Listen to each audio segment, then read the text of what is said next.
July 1937, high above the west coast of the United States, a strange foreign aircraft appears in the sky.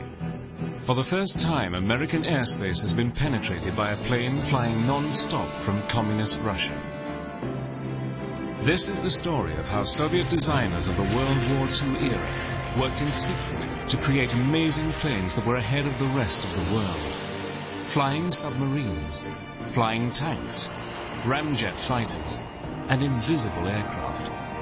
And how they worked as slaves in prison camps, facing daily torture at the hands of the psychotic mass murderer who ruled Soviet Russia, Joseph Stalin. Under the threat of death, and in spite of overwhelming fear, Soviet designers beat the odds, turning out ingenious, revolutionary planes that would change aviation history.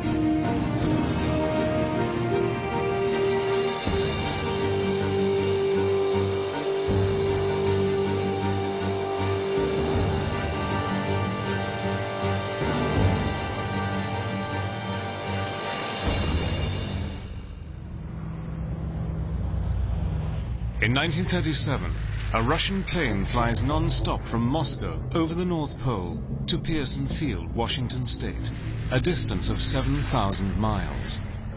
The pilot is Valery Chkalov. His flight shocks America. No one had any warning that the aircraft was even heading towards the coast. The flight caps years of top-secret aviation design, led by ruthless dictator Joseph Stalin. In the 1930s, Stalin felt that the Russian motherland was surrounded by capitalist enemies. His solution was to build up Russia's military and industrial power. In particular, he was interested in new technologies such as aviation. Stalin spent a lot of the national treasury to expand his aviation sector, building aircraft, setting up design bureaus, and also experimenting with new and radical designs. And during this era, he built a number of large aircraft, bombers in particular, which gave the Soviet Union the potential of having a striking power in terms of aviation. Chkalov becomes an overnight sensation in the US. He meets Shirley Temple and General George C. Marshall, who will lead America's forces in the coming World War. But behind closed doors, it's a different story. An angry President Roosevelt will ask Marshall how the Soviets have developed a plane capable of striking at American cities. The surprise flight would have far-reaching consequences for US aviation. The Soviet flight was to change United States military history. Congress was on the point of cancelling the B-17 Flying Fortress, the early prototypes of which had crashed. But when they saw what the Russians could do in terms of long-range bombers, they realized America had to have its own B-17. The amazing Russian aircraft that has flown to America is called the Ant-25. It has a wingspan of over 34 meters, wider than the U-2 spy plane of the Cold War era. And it is capable of staying in the air for an incredible 2.5 days at a time. Its secret is that the long wings, which give it maximum fuel efficiency, also contain the fuel tanks themselves. The fuel makes up 1/3 of the aircraft's total takeoff weight. The designer of this revolutionary aircraft is Andrei Tupolev. Andrei Tupolev was an interesting man. In the course of the 1920s, he emerges as the Soviet Union's premier aircraft designer. Yet Tupolev began his career with a very different sort of vehicle. He invented the world's first aerosleigh, an incredibly practical device for the Russian climate. In future years, he would use aerosleighs to test aircraft engines. Under Tupolev's leadership, a band of brilliant new Russian aircraft designers began to emerge. At first, Stalin was happy to use their work as propaganda for the new Soviet state. They developed the world's most advanced aircraft technology in the late 1920s and early 1930s. Their first successful aircraft was the world's first flying wing. The Bich-3 was a revolutionary tailless aircraft with a huge parabola wing configuration. It first flew in 1926 and would inspire a generation of designers. One of these was Alexander Moskalev. In 1933, the year Hitler comes to power, Moskalev made a breakthrough that was a generation ahead of the rest of the world. He draws up plans for a delta-wing supersonic fighter called the SAM-4 Sigma. Alexander Moskalev is a lesser-known Soviet aircraft designer in the 1930s. One of the things he stumbled across, and he used for rather practical reasons, was the delta wing design, which was a radical innovation for the 1930s. Moskalev wasn't afraid to be completely radical in his design approach. And he had an idea that if you could do away with the regular tailplane, that's the horizontal stabilizer in the United States, you would have a better aeroplane because it would weigh less, it would have less drag. A prototype of the Sigma flew in 1936 with a propeller engine. But Moskalev isn't finished. He begins to develop a rocket motor for a supersonic version. In effect, Moskalev envisions the first aircraft in the world to break the sound barrier. It is a quest that would obsess the young designer throughout World War II. The design of the Sigma was perfect for supersonic flight. All he lacked at that time was a powerful enough rocket motor. The huge strides the Russians make in aviation technology come as a shock in the West when they are revealed in combat for the first time during the Spanish Civil War in 1936. Stalin rushes hundreds of the latest Soviet fighter plane to aid the embattled left-wing government against a fascist rising led by General Franco. Nicknamed the Rat. The new plane looks utterly different from contemporary fighters, which have not changed design since the First World War. It is a monoplane rather than a biplane. It is built for speed and flies 70 miles per hour faster than any other fighter. The I-16, which first flew in 1934, was the first in the world of the new species of monoplane fighter, streamlined with retractable landing gear and guns in the wings. Everywhere you looked, it was new. But now something happens that destroys Russia's lead in aviation.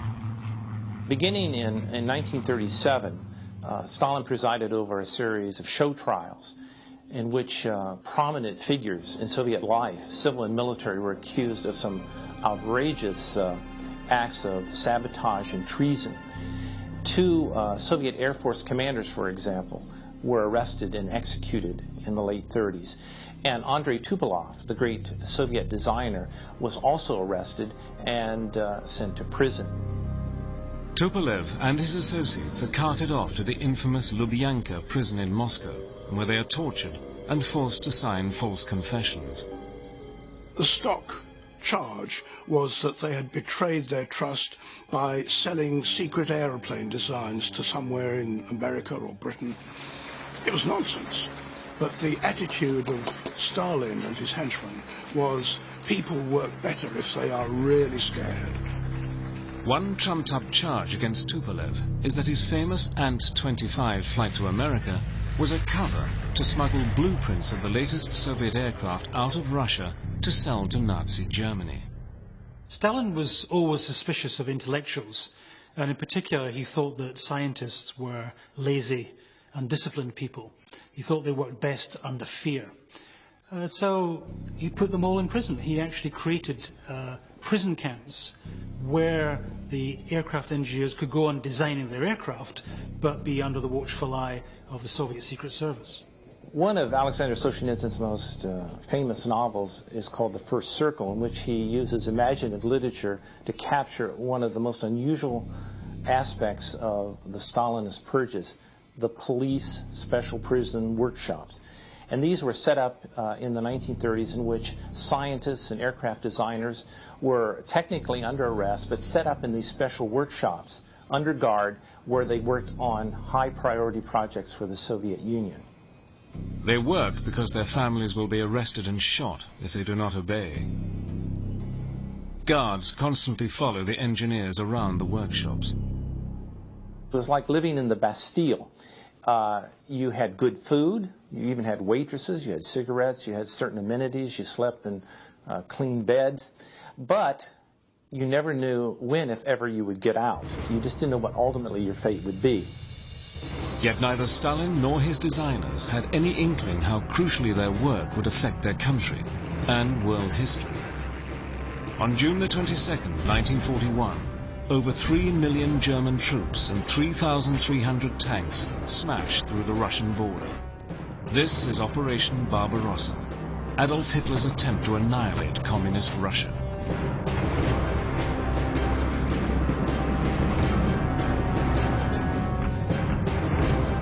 The first target of Operation Barbarossa was the Soviet Air Force. And on the morning of June 22nd, 1941, the German Luftwaffe attacked forward airfields of the Soviet Union. And huge numbers of Soviet aircraft were destroyed in place. The largest air force in the world is wiped out in a single day. What remains of the Red Army's air force is no longer a match for the Luftwaffe's latest models. A month after Barbarossa, Andrei Tupolev and the other Soviet aircraft designers are suddenly freed. In the next few years, they will invent a host of cutting-edge designs that eventually make Russia second only to America as the world's leading aviation power.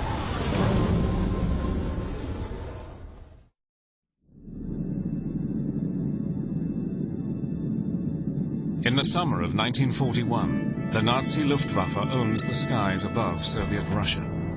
The Russians must buy time to evacuate the Soviet war machine to safety deep in the Ural Mountains. The Soviets need a fast, simple fighter plane that can be built easily in huge numbers. In July 1941, barely a month after the Nazi invasion, the Soviet Aircraft Ministry issues a requirement for such a plane. A prototype must be ready in only 35 days. But this plane will be revolutionary for more than the speed of its development. It will be powered by a rocket engine. Russian interest in rockets goes back to 1903, when mathematician Konstantin Tsiolkovsky published the first scientific paper to suggest that liquid-fueled rockets might be the means to get into outer space. But following the Communist Revolution in 1917, all public news of Soviet rocket experiments was censored. Now hidden from the world, the Soviets set up a special organization to conduct research into military rocket propulsion. It was called the RNII, short for the Russian words for Rocket Scientific Research Institute. This institute was set up in 1933 and reflected in many ways the long and abiding interest Russians had in space travel and in rocketry. And it would draw a number of important figures, not the least of which was Sergei Korolev, who would later head up the Soviet space program. In the 1930s, Korolev was the RNII's leading engineer, working on gyro-stabilized rockets, air-to-air missiles, and even rocket-powered aircraft. The Nazis had repeated failures with their own rockets. As a result, German military intelligence dismissed reports of Soviet success with rocket flight as pure fantasy. Unknown to the rest of the world, until after World War II, the Soviet Union was the world leader in rocketry, and certainly in aspirations for spaceflight. And Sergei Korolev was one of the leading lights in rocket engines. Sergei Korolev is an interesting figure. Ukrainian by background, went to the Kiev Polytechnical School, and then came to Moscow in the 1930s, became interested in aviation, tinkered around with gliders and aviation designs, but his real passion was rocketry, and he was very much interested in developing rocket-powered aircraft.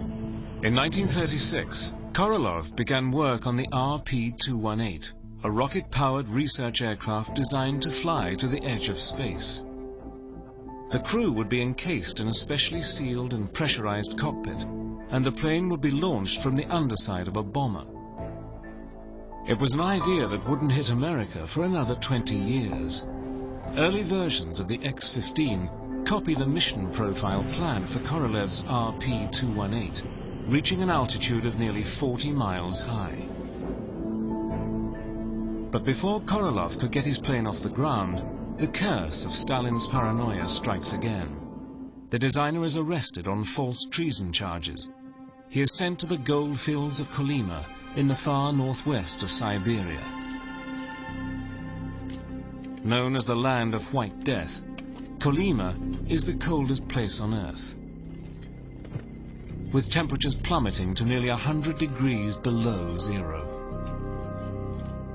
Korolev was rescued by the intervention of Andrei Tupolev.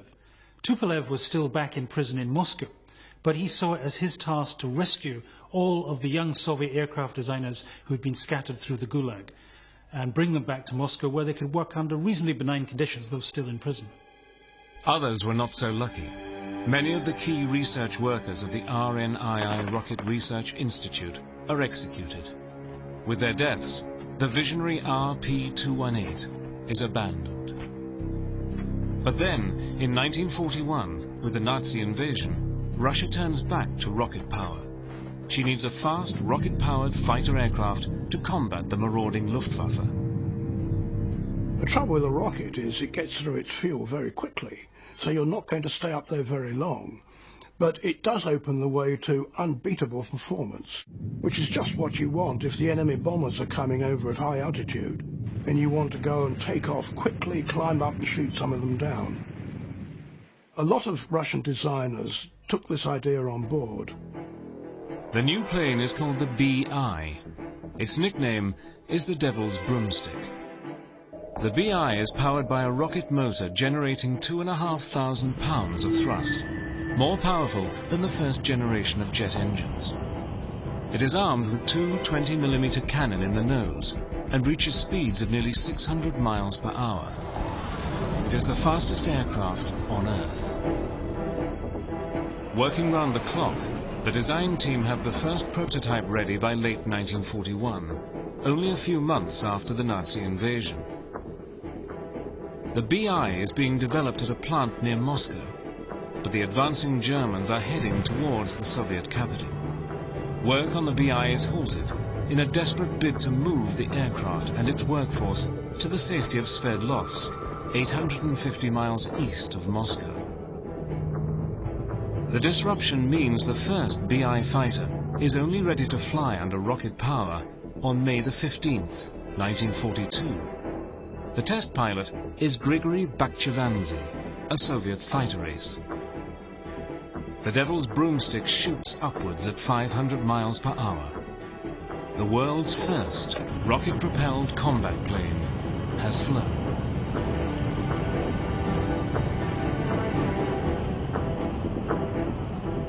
The B-1 rocket plane was debuted in 1942. It was a rocket-powered aircraft, plywood construction. It was designed to be an interceptor, to intercept German bombers. And a number of these were built and flown. Stalin immediately orders the BI into production. Meanwhile, in Germany, work has also begun on a rocket-powered fighter, the Messerschmitt Me-163 Comet. But the operational version of the Comet will not fly till 1943, nearly 18 months after the Soviet rocket plane. But the new rocket technology proves difficult to perfect, while the years of delay in which Stalin butchered the cream of Russia's rocket engineers have not helped. One problem is that the rocket motor uses up fuel at a great rate. In a bid to solve this problem, designers mount ramjet engines to the wingtips of the BI. These can be used in ordinary flight, with the rocket motor switched on to climb to altitude or in the attack mode. Then another problem emerges. On the 27th of March, 1943, Grigory Bakhchivandzhi takes off on a routine test flight. It will be his last. By 1943, 7 BI-1 prototypes had been built. They had flown extremely well at remarkable speeds, and not least was their ability to climb roughly twice as fast as any other fighter in the world. Unfortunately, later in 1943, the test pilot, Bakhchivanji, was making a very fast low-level pass. It went into a dive at something like 500 miles an hour, and it set up a longitudinal oscillation, climbing and diving. The pilot had no chance whatsoever. The Russians had stumbled into one of the major problems of supersonic or near-supersonic flight. As an aircraft approaches the sound barrier, a wall of heavy air builds up in front of the wing, and that can cause control problems and force the aircraft into a dive. Unable to solve the problems, work on the BI is stopped. The 50 BI fighters under construction are scrapped. The Devil's Broomstick is consigned to history's dustbin. But Soviet engineers remain fascinated with rocket power. Rocket boosters are fitted to most standard Red Air Force fighters to add speed. And in 1943, Russia's top rocket expert, Sergei Korolev, develops a new liquid-fueled rocket motor. It is tested on a special version of the PE-2 bomber. These breakthroughs in rocket technology enable Alexander Moskalyev to resume his quest for a supersonic delta-winged fighter. Russian designers were given a pretty free hand sometimes. 3 of them designed aeroplanes named Strela, which means arrow, and they were always of an advanced delta wing design, triangular. And one of these was a rocket fighter designed by Moskalyev. And it would have been, I think, a world beater, because it might have exceeded the speed of sound, had a very powerful rocket engine. Moskalyev's latest project is to be powered by 2 liquid-fueled rocket motors, each with 4,500 pounds of thrust. Russian fighters generally were smaller than the British and American fighters. They were rather similar in size to the Germans, but they tended to have bigger engines, so often they were faster. And though they didn't have many guns, these guns were world beaters. They were super heavy, fast-firing, high muzzle velocity cannon. You only needed one hit and you probably had scored. By 1944, the Red Air Force is on the offensive, and Luftwaffe bombers are no longer capable of threatening Moscow. Stalin decides that the Strela is no longer needed, and Moskalyev's design workshop is closed down by the secret police. The supersonic rocket fighter is abandoned, and Moskalyev is lucky to escape with his life. Yet despite the constant danger of being arrested if you have radical ideas, Soviet aircraft designers go on proposing unorthodox solutions to problems. Even by today's standards, their ideas are astonishing.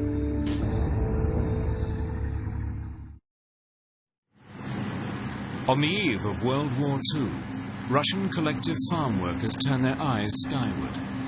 They think they can hear the sound of an approaching aircraft, but they can see nothing. Overhead is flying the world's first attempt at a stealthy aircraft.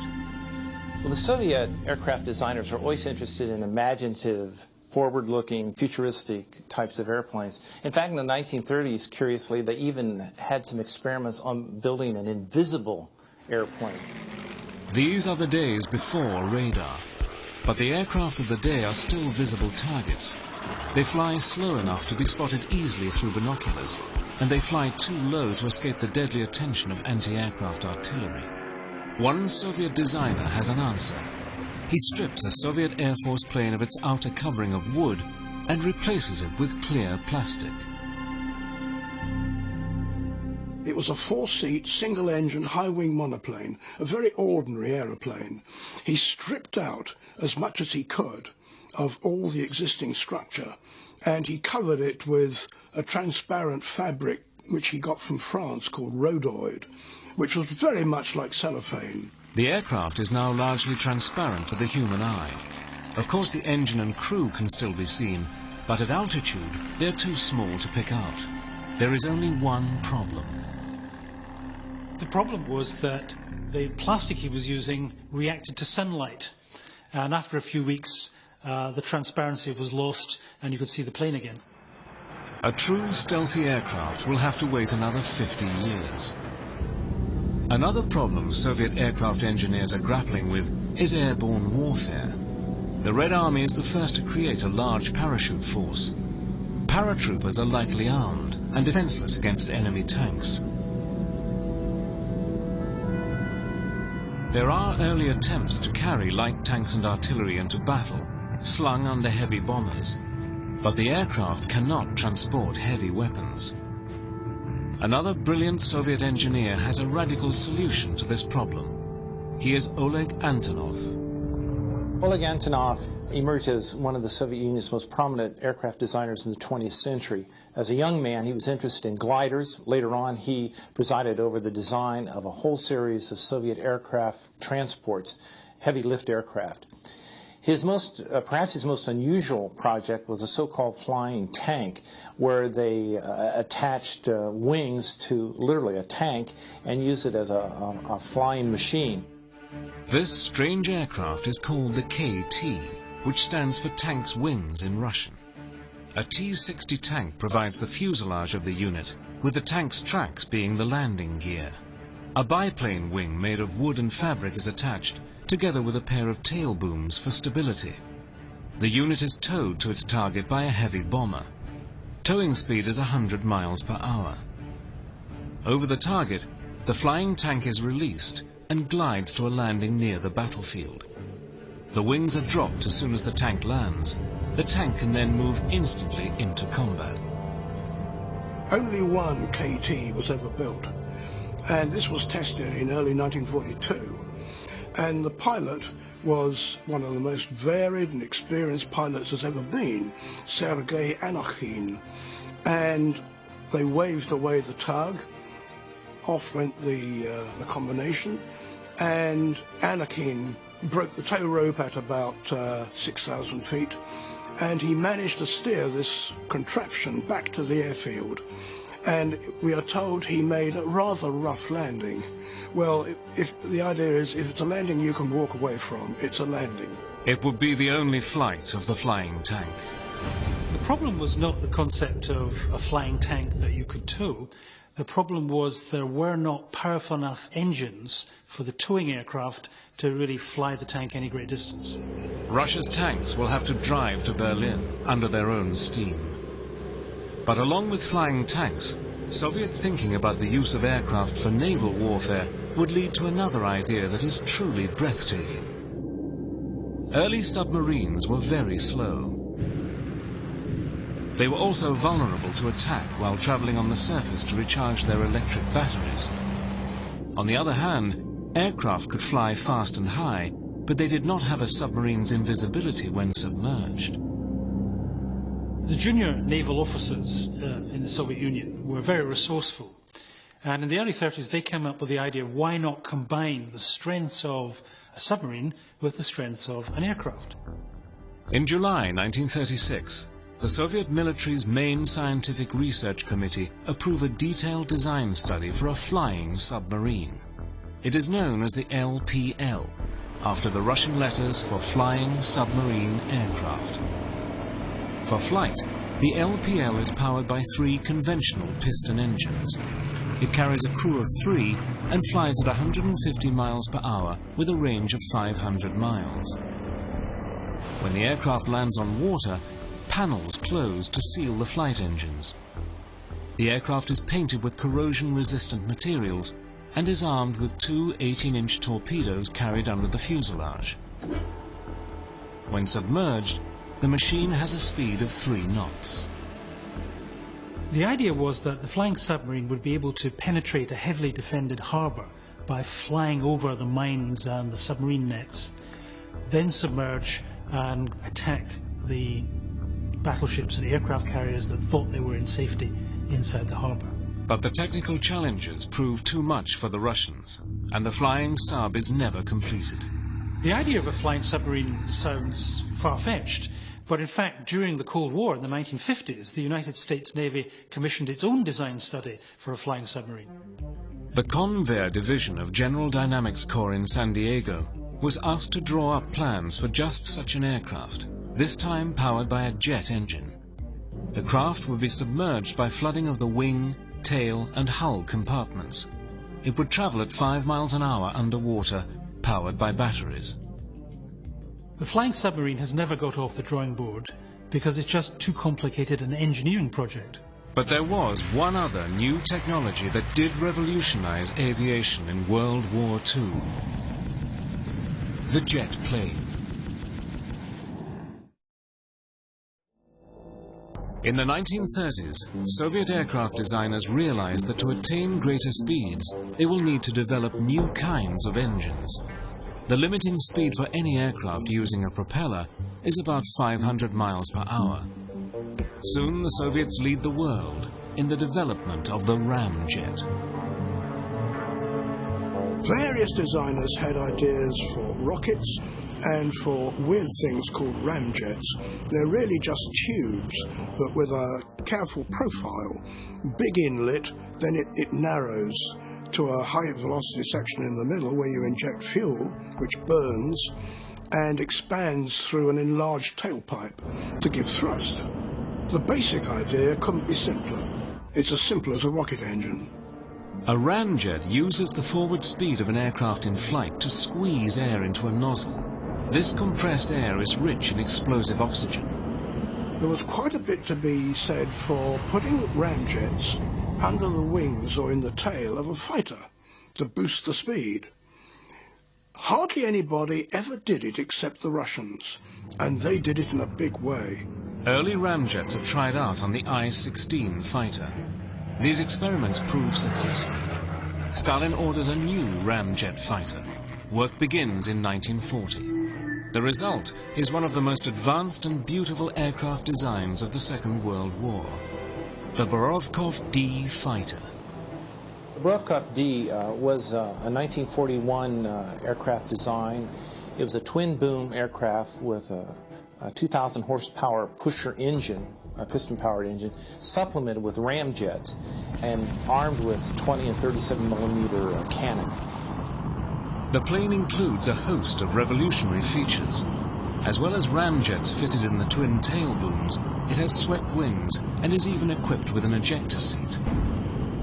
Had the Borovkov D been ready in 1941, its speed and firepower could have destroyed the lumbering Luftwaffe bombers and easily evaded German fighters.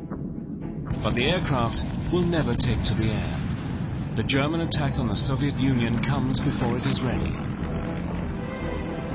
Soviet designers discover that ramjets have a drawback: fuel. The search is on for a better solution to the speed question. The answer is the pure jet engine. The Soviets begin building jet engines as early as 1938, years before America will start its own jet program. The father of the Soviet jet engine is A.M. Lyulka. Nobody knew at that time that a lot of jet engine work was going on in Germany and even in the Soviet Union. And in the Soviet Union, it was a man called Arkhip Lyulka who, in fact, had a superb design for an engine. Very simple centrifugal compressor design, which he improved and extended, and by about 1938, he had an axial compressor. In 1938, Lyulka is working on developing a compressor for the new Tupolev PE-8 heavy bomber. This compressor is designed to suck in oxygen at high altitudes to feed the ordinary piston engines of the bomber. Having developed his compressor to suck in the oxygen for the piston engine, Lyulka then had a brainwave. Why not dispense with the heavy piston engine and instead inject kerosene directly into the compressed oxygen? The result is a pure jet engine. Lyulka independently has invented the power plant that will transform the future of aviation. Stalin is impressed with Lyulka's work. He orders the engine to be ready by December 1940. Work immediately begins on a jet fighter powered by the new Lyulka jet engine. Russian engineers come up with a unique design. Air is fed into the jet engine through a tipped nose with 4 separate intakes. But the new jet technology proves more complicated than Lyulka bargains for. his engine takes longer to perfect than he thinks. By 1943, Lilka had a test-bed engine running in the workshop, which was as powerful as anything in the world. But a military jet requires endurance in the air, and at that point he didn't have the alloys, the metals, that would allow a jet engine to work under combat conditions. By 1943, it is still only 70% ready. Brooding in the Kremlin, Stalin grows impatient. He decides the war will be won by brute force, not new technology. The Gudkov fighter project was cancelled in 1943. By that time, Stalin was convinced he could win the war using conventional aircraft, of which hundreds of thousands were being turned out from Soviet factories. With sheer weight of numbers, the Red Air Force wins back control of the Russian skies from the Germans. But as World War II draws to a close, there is yet another twist in the story of Russian jet aviation. The first Russian jets do go into combat on the Eastern Front, but they are flying for the Nazis.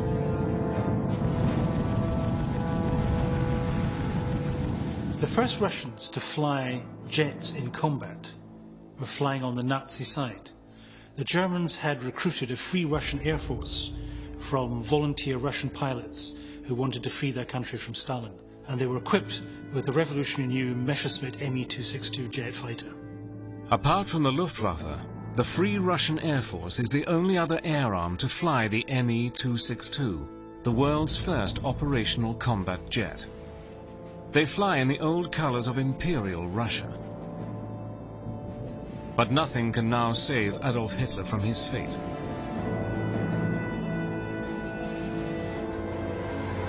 In early 1945, the Red Army smashes into German territory for the first time, and Tupolev heavy bombers pound Berlin. But Stalin harbors a secret that will lead to yet another purge of Russia's aircraft designers. Korea, 1950. US jet fighters in action, a World War II vintage Lockheed F-80 Shooting Stars. The Americans expect to clear the skies of communist planes, but they find themselves outclassed by a new Russian fighter that is faster and more nimble. The amazing MiG-15. Suddenly, there were glinting little silver things high over the Yalu River in Korea, and they were faster and agile. And this was the MiG-15. It had huge, powerful cannon. One hit from those, you were a goner. Rumors abound that the MiG is a copy of a Nazi jet design, the Focke-Wulf TA-183. The two planes look remarkably similar. Western experts simply didn't believe that Russian aircraft designers were good enough to design a jet fighter, so they automatically assumed that it must have come from the German designers captured by the Russians at the end of the war. But now the truth can be revealed. The MiG-15 was not a copy of the TA-183. Its designer, Hans Multhorp, had actually been captured by the British and brought secretly to England. So who did design the fantastic MiG-15? The MiG-15 was nothing to do with German designers. It was the work of two brilliant young Soviet designers, Artem Mikoyan and Mikhail Gurevich, who were willing to court the wrath of Stalin to push the boundaries out on new ideas. In December 1939, Mikoyan and Gurevich form their own company. It is called MiG, after their initials. Their first plane is the amazing MiG-1 high-altitude interceptor. But this is soon followed by a far more radical design. Late in the war, they built an advanced version of the German Comet rocket fighter using captured Nazi plans. And then, as the war draws to a close, they build a very strange aircraft. Until now, their most secret, the MiG-8. One of the weirdos of World War II was the MiG-8, named the Utka, which means duck. And it was a light aeroplane. The MiG test pilots enjoyed it, despite its funny shape. If they had to go to a Red Air Force unit, they would take one of the Utkas. The MiG-8 was designed as a simple training aircraft, but that was just a deception to fool Stalin. If you look at the design, it's got swept-back wings, and that's exactly what you need for supersonic flight. In other words, this was a supersonic test bed. Using what they have learned from the MiG-8, the MiG-15 flies in December 1947, barely 2 years after the end of the Second World War. I knew the Spitfire very well, and in 1947-48, I sat in a Russian fighter cockpit, and I thought, gosh, it's like a Rolls-Royce. It was exactly the opposite of what I expected. It was beautifully made and very lavishly equipped, so we had it all wrong. But as the Cold War grows even more dangerous, Soviet Russia faces a new generation of advanced Western combat jets. An aging Stalin is convinced his own aircraft designers are betraying him. The purges and executions start again. Once more, designers like Andrei Tupolev fear for the midnight knock on the door from the secret police. Then suddenly, on March the 5th, 1953, Stalin dies. And at last, Russia's aircraft designers, caught for decades in a web of torture and intimidation, are finally free to do their best work. Oleg Antonov, the designer of the flying tank of World War II, is free to pursue his dream of flying tanks into battle. His company would build some of the world's largest production aircraft, among them the Antonov 24 and then the 124, also known as the Ruslan. This can carry 150 tons of cargo, including every main Soviet battle tank. Sergei Korolev, the genius behind Russia's pre-war rocket research and the designer of the RP-218, becomes the head of the entire Soviet space program and sends the first man into space.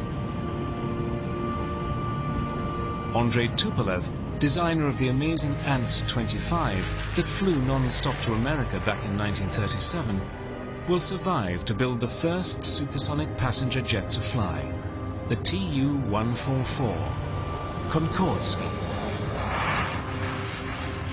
It uses the slender delta wing, first invented by Alexander Moskalev in 1933, and is powered by 4 massive turbojets, direct descendants of those devised by Arkhip Lilka in 1943. The Russians gradually showed that they were as good as anybody else. And by 1940, 42, 43, they were in production with their newer aircraft. And in many respects, they were as good as anything that we had. They were way ahead of us, far ahead with armament. Their guns were far better than ours. And they've always kept that position right to this day. The Soviet Air Force in World War II had been the first victim of the German invasion in 1941. Yet out of the ashes of Operation Barbarossa, the Soviet Air Force would come back with new aircraft, new designs, and by the end of the war, the Soviet Air Force had emerged as a rather muscular and effective air arm of the Soviet military. So why did Stalin show this consuming hatred and fear of his aircraft designers? The truth turns out to be very simple. He was very fearful of flying. He only flew once, in fact, and that was in 1943 to the Tehran conference to meet Churchill and Roosevelt. During the flight, the aircraft hit an air pocket and bounced, and clearly Stalin was terrified. I think his fear of flying, his phobia, is very probably one of the things that influences this terrible way he treats the Soviet aircraft designers. Russia's aircraft engineers have always been among the world's most gifted. Under Joseph Stalin, their genius was perverted and then betrayed by a madman who was too frightened to fly. Yet the aviation contributions of Russia's aircraft designers would be one of the most enduring legacies of World War II.